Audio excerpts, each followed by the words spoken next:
Walang natitira kahit isang tao sa bayan ng Ogden Marsh sa Iowa dahil ang bawat sulok ay nasusunog sa ilalim ng matinding apoy sa kalagitnaan ng gabi. Nagsimula ang lahat ng ito 2 araw ng mas maaga. Ang mga lokal ay nag-e-enjoy sa isang high school baseball game na biglang huminto nang mapansin ng lahat si Rory na papasok sa pitch na may dalang shotgun sa kanyang mga kamay at nakatingin sa labas.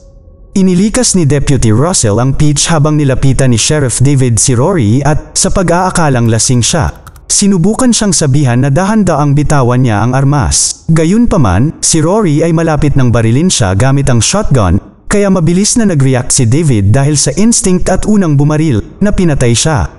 Sa gabi, nakipagkita si David sa asawa ni Rory na si Peggy at sa kanyang anak na si Kurt at humingi ng paumanhin sa kanila, na ipinaliwanag na lasing si Rory kaya wala siyang pagpipilian.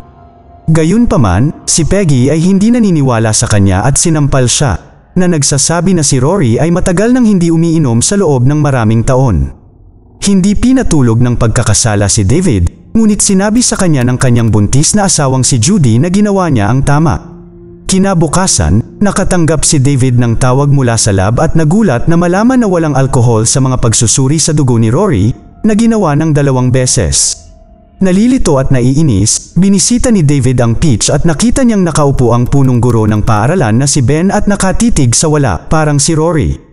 Kailangang tawagin ni David ang kanyang pangalan ng ilang beses upang magising siya at makipag-chat ng kaunti. Samantala, sa ospital, dinala ni Deirdre ang kanyang asawang si Bill upang makita si Doktora Judy. Sumusumpa si Bill na pagod lang siya at hindi naman ito seryoso, ngunit parang wala siya sa sarili niya.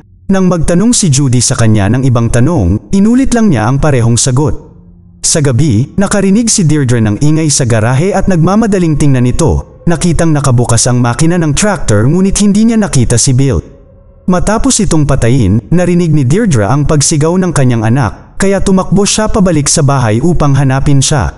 Nag-aalala siya nang makita niyang walang laman ang kanyang silid, ngunit nahanap siya ng bata at sinabihan siyang tumahimik.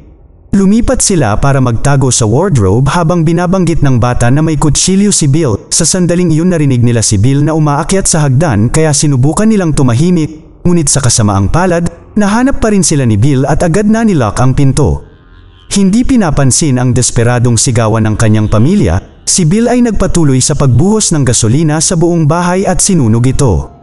Sa oras na makarating ang mga pulis at mga bumbero sa bahay, huli na patay na si Deirdre at ang bata. Tila nagtatabas lang si Bill ng damuhan habang nasusunog ang kanyang bahay, at nang sinigawan siya ng galit na si Judy sa kanyang ginawa, sumipol lang si Bill. Mamaya ay dinala siya sa istasyon ng pulisya upang hintayin ang kanyang paglipat at nakatayo lang siya doon sa kanyang selda, nakatitig sa wala. Sa labas ng bayan, 3 mangangaso ang bumababa sa putikan nang magulat sila nang makakita ng isang parachute na nakaipit sa ilang puno. Nang hinila nila ang dulo mula sa tubig, sumigaw sila habang natuklasan nila ang katawan ng isang piloto ng hukbo. Hindi nagtagal ay dumating ang mga pulis upang suriin ito at naalala ni Russell ang isang bulong-bulungan ng isang eroplanong bumagsak sa putikan, na noong panahong iyon ay parang isang malaking kasinungalingan dahil napakalaki nito para hindi mapansin. Nagpasya sina David at Russell na sumakay ng bangka patungo sa putikan at nabigla silang matuklasan na may eroplano sa ilalim ng tubig. Sa kalangitan, ang ilang uri ng drone camera ay nag-zoom in sa bayan na may mga salitang simulan ang containment protocol. Sa isang teorya na nasa isip niya, sinaliksik ni David kung saan nagmumula ang supply ng tubig ng bayan at kinumpirma na mula sa putikan na iyon, at ang unang bahay na narating nito ay kay Rory. Ang isang eroplano ng hukbo na bumagsak sa isang ilog na walang saklaw mula sa mga balita ay lubhang kainahinala, kaya naisip ni David na ang eroplano ay nahawahan ng tubig at nagpapasakit sa mga tao. Bumisita siya at si Russell sa alkalde para hilingin sa kanya na isara ang supply ng tubig, ngunit tumanggi ang alkalde dahil ang pagsasara ng tubig ay magiging dahilan para mamatay ang mga pananim at mabangkarote ang kanilang buong bayan. Nag-aalala tungkol sa kaligtasan ng kanyang mga mahal sa buhay, nagpasya si David na huwag pansinin ang mga direktang utos at siya mismo ang nagsara ng supply ng tubig. Inaalis din ang balbula upang walang sinuman ang makapagbukas nito. Pagbalik nila sa istasyon, nabalisa sila nang makita si Bill na duguan sa sahig ng kanyang selda. Nagtataka sila kung patay na siya, ngunit nang makalapit sila, nagising si Bill at sinubukan silang atakihin na parang zombie. Napagtanto ni David na dapat ay nailipat na si Bill, ngunit nang subukan niyang makipag-ugnayan sa kanyang mga nakatataas, natuklasan niyang hindi gumagana ang mga linya ng telepono at walang internet. Pagkatapos ay lumabas si David at nalaman lamang na ang bayan ay ganap na walang tao maliban sa isang babae na dumaan sa bisikleta ng isang bata. Sa sandaling iyon ay isang misteryosong itim na kotse ang kumukuha ng mga larawan sa kanya, ngunit nang subukan ni David na lapitan ito, ang kotse ay mabilis na umalis. Sumunod, pumunta si David sa morgue at nang suriin niya ang unang bangkay na nakita niya, natuklasan niyang may tahi ang bibig at mata nito. Ang ingay na nagmumula sa isa pang mesa ay nagpapahiwatig na ang katawan ay buhay pa, at nang suriin siya ni David, nakita niyang nakatahi rin ang bibig at mata nito. Sinubukan ni David na putulin ang sinulid at binigyan siya ng babala ng lalaki bago pa man tamaan ng medikal na tagasuri si David mula sa likuran. Tila ang taong ito ay nahawahan din at naganap ang isang away habang sinusubukan niyang patayin si David gamit ang isang pamutol ng buto na sinaktan siya sa balikat. Hinila ni David ang cable upang sa halip ay saktan ng pamutol ang tagasuri, na kalaunan ay pinatay siya. Gayunpaman ang pamutol ay nagsimulang tumalbog sa sahig at sumunod kay David, ngunit siya ay nailigtas sa tamang oras ni Russell. Pagkatapos, umuwi si David at sinubukang kumbinsihin ang kanyang asawa na umalis sa bahay at pumunta sa kanyang mga magulang, ngunit tumanggi si Judy dahil sa ganitong sitwasyon mas kailangan ng bayan ang doktor. Biglang nakita ni Judy ang isang tao sa labas ng kanilang bahay at lumabas si David upang suriin ang kamalig para lamang maaresto ng militar. Kinaladkad nila siya papunta sa isang bus kung saan marami silang nakidnap na lokal kasama sina Judy at Russell. Dinadala sila ng boss sa isang kampo ng militar na kanilang itinayo sa lokal na paaralan, kung saan ang mga tao ay nakakulong sa likod ng mga bakod. Ang grupo ay dinadala sa ilang mga tolda upang maskan para sa radioactivity at temperatura ng katawan, at lahat ng may masamang resulta ay ihihiwalay sa mga pamilya kahit na ito ay mga bata lamang. Sa kasamaang palad, mataas ang temperatura ni Judy at dinala siya ng mga sundalo, na naging dahilan upang labanan ni David ang mga bumihag sa kanila. Gayunpaman, madali siyang natalo at pinatulog siya. Nakatali si Judy sa isang stretcher at dinala sa loob, kung saan nakita niya ang maraming sundalong nakamaskara, mga lokal na nagdurusa, at mga mantsa ng dugo.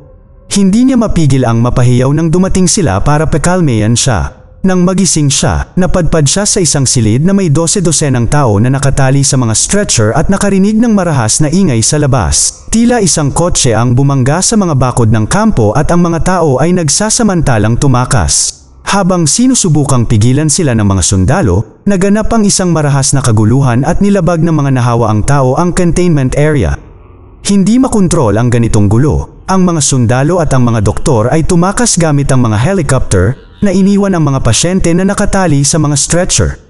Samantala, nagising si David sa loob ng isang truck na naghatid sa kanya sa isa pang kampo, kung saan ang lahat ay binigyan ng isang pulse arrest na nagmamarka sa kanila bilang hindi nahawahan. Tila, lahat ng malulusog na tao ay ililipat, ngunit tumanggi si David na umalis nang wala si Judy. Isang kapitbahay ang nagsabi sa kanya na ang bayan ay sarado at ang mga hadlang sa bawat highway ay bumabaril sa buong pamilya na nagtangkang tumakas, ngunit tinawag siya ni David na duwag.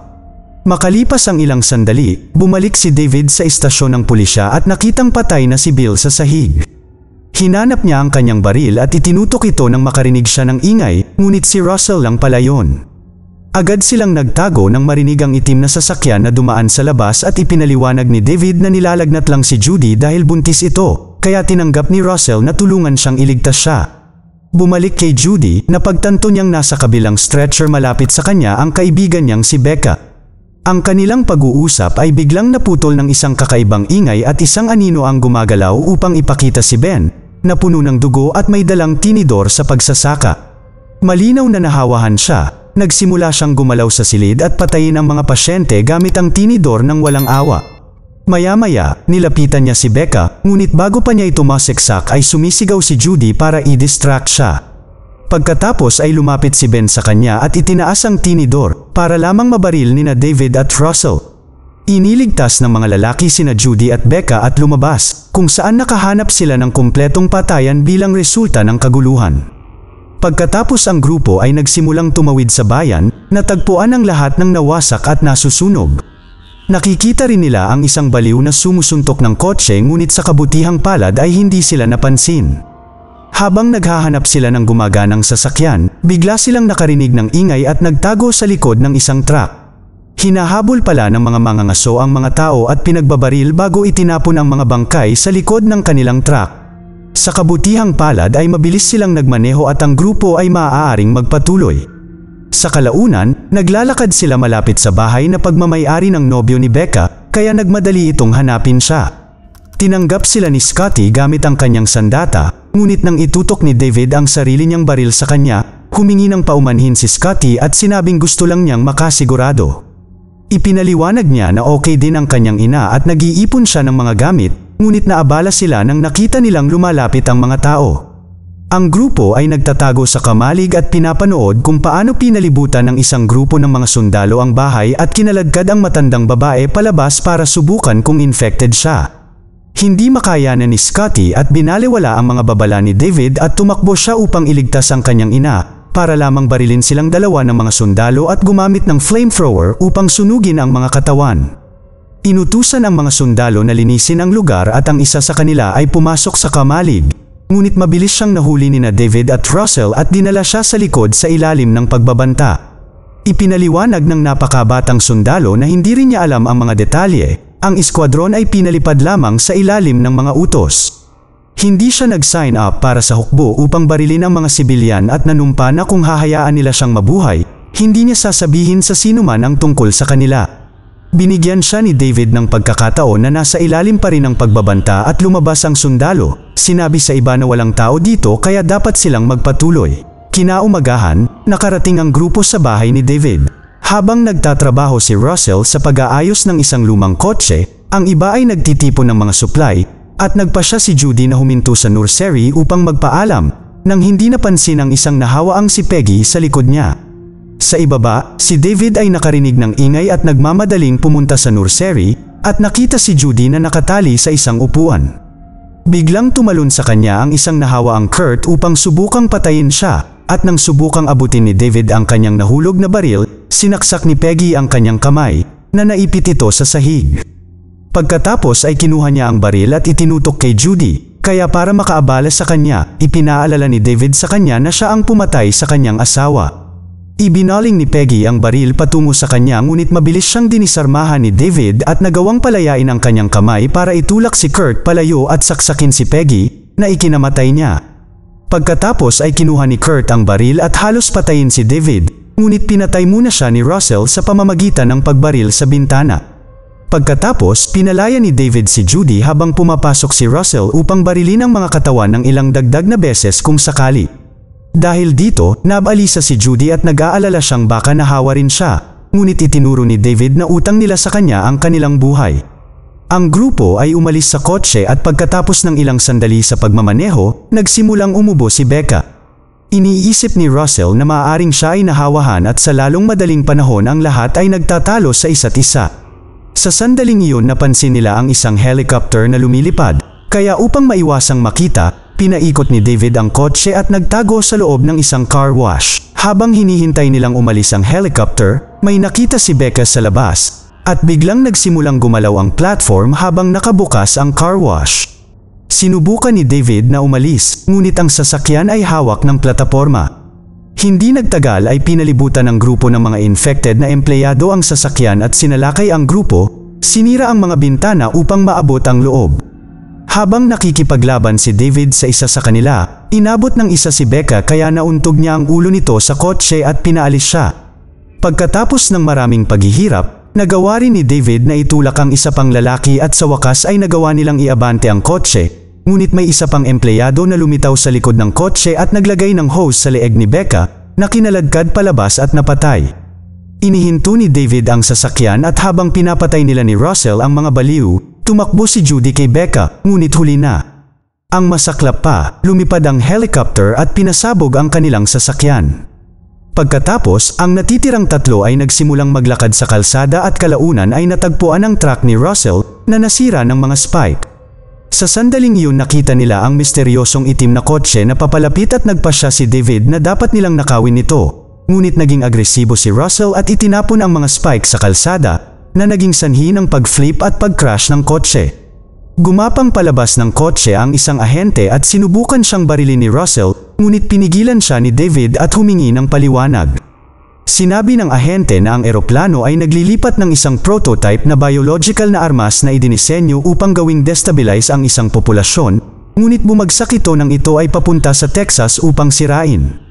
Ang panahon ng pagkalat ng virus ay 48 oras. Isang galit na si David ang sumuntok sa lalaki at inanunsyo na gusto niya itong tulungan. Ngunit pinatay ni Russell ang lalaki sa pamamagitan ng isang pagbaril at napagkasunduan ni David ang katotohanan na ang kanyang kaibigan ay marahil na nahawahan din.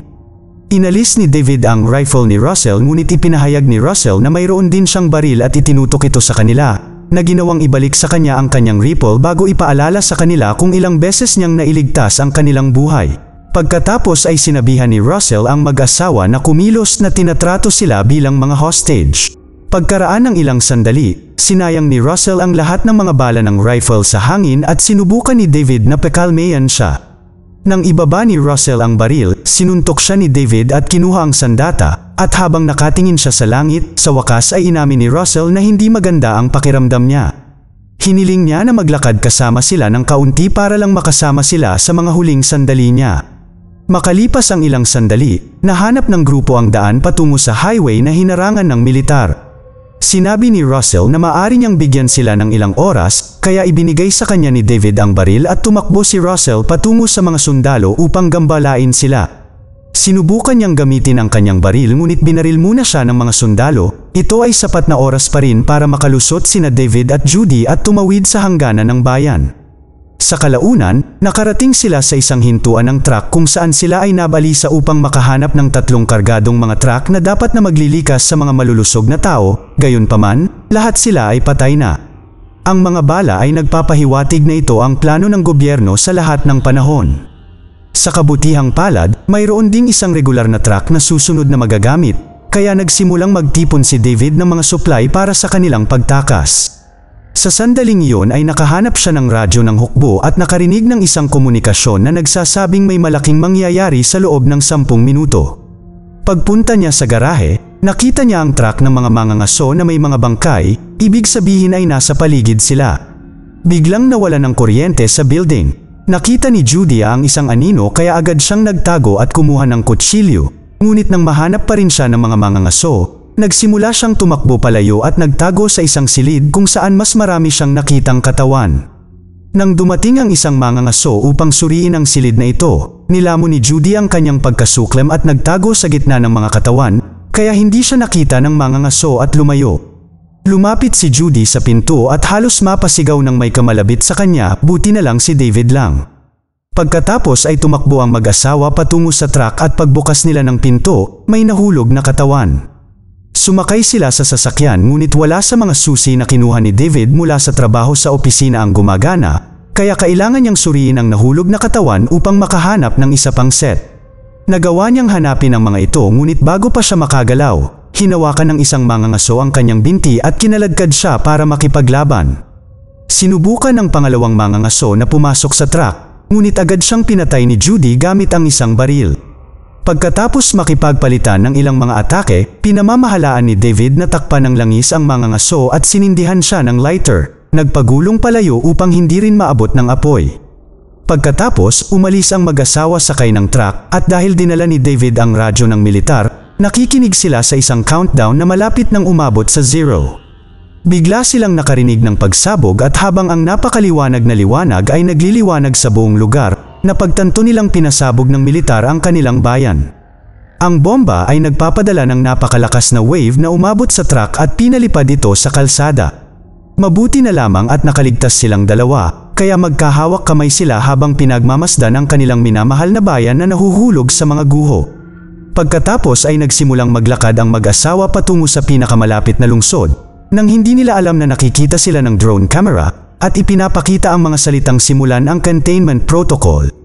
Samantala, ang mga newscast sa buong bansa ay nag-uulat na ang bayan ay kinain ng isang normal na apoy na hindi mapigilan dahil sa lakas ng hangin, at ang pagsabog na nakita ng ilang mga tao ay isang petrochemical plant na naaksidente. Mayroong isang reporter sa site, ngunit isang nahawa ang tao ang biglang humarang sa paghahatid. Mag-subscribe para sa higit pang mga video na tulad nito, i-on ang notification, at mag-iwan ng like para matulungan ang aming channel. Salamat sa panunood.